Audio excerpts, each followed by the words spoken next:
The Hershey Bears asked fans to bring new or lightly used teddy bears, so when the first goal was scored, they could throw it on the ice. However, for most of these guys, this isn't the first time playing one of baseball's biggest stages. While Penn State still has several question marks among key positions entering the blue-white game, the running back room remains relatively solid despite losing Miles Sanders. We reached out to the Harrisburg Senators for comment. They said that any changes to the netting won't happen this season. However, it may happen when minor league baseball renegotiates its CBA with Major League Baseball. Reporting live from Beaver Stadium, Matt Klinedinst, CBS 21 News. First as the 1-2 comes home and Bellinger rifles it foul. It's a nightmare scenario for players across baseball. A foul ball going into the stands and striking a fan at over 100 miles an hour. Reading his lips, Cody said, smoked in the face. In Baltimore. Oh, look out. Despite Major League Baseball extending protective nets to the end of the dugout, a string of high-profile incidents this summer has some players calling for the nets to stretch even further. Right now, obviously, I want to put a net around the whole stadium. In response, several teams are committing to extend the netting all the way to the foul pole, including the Chicago White Sox, Pittsburgh Pirates, and Washington Nationals. With the Nationals pledging to extend their protective netting all the way down to the foul pole, the question now becomes whether or not their minor league affiliate, the Harrisburg Senators, should follow suit. Some fans we spoke to, like Robert Hiller, worry about their view if their seats were to have a net in front of it. I have sat behind the net and I don't enjoy it. I choose to sit other places now because the netting is distracting for me personally. 9-year-old Patrick Garner is concerned that the extended netting will take away from the intimacy of the game.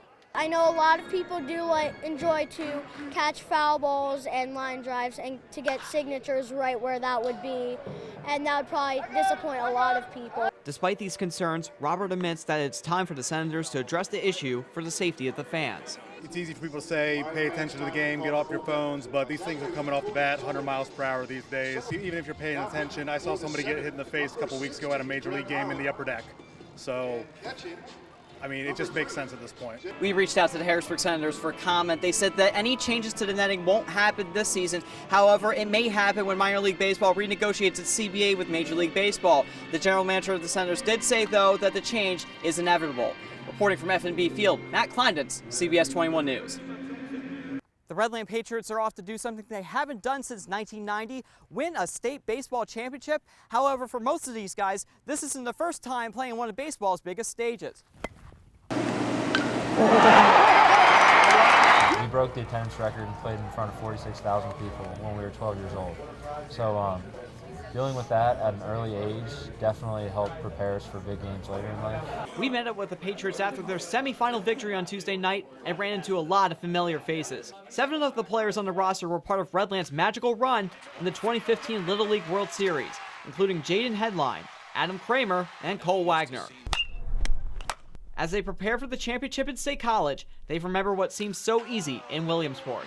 Last year was the first year I really realized how much tougher it is to win. Like in Williamsport, we were blowing all these teams out. Now, as you get older, the games get closer and closer. As for Lampeter Strasburg, they know the significance of taking down the local legends. They're the famous guys from the Little League World Series a few years ago, and definitely we get their best games all the time. Despite having a target on their back, Cole Wagner's approach to the game remains the same, even from 4 years ago.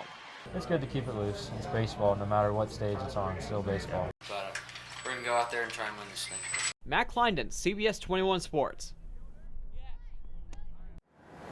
After months of waiting, baseball fans can finally rejoice. It's opening day of the 2019 season. Phillies fans have another reason to smile as their biggest offseason acquisition, Bryce Harper, takes the field at Citizens Bank Park for the first time in the red pinstripes. Another new addition gets things started for the Phils. Andrew McCutchen, the former Pittsburgh Pirate, goes yard in his first at-bat, 1-0 Philadelphia. Now to Harper's first at-bat. A ground out to the first baseman. He would go 0 for 3 with 2 strikeouts, but he didn't need to play well today. The lineup is suddenly deeper. Mikhail Franco going yard here, 3-run home run, makes it 6-1 Philadelphia. And later on, Rhys Hoskins ends things right here, a grand slam after the Harper intentional walk. The Philadelphia Phillies roll here 10-4 on opening day.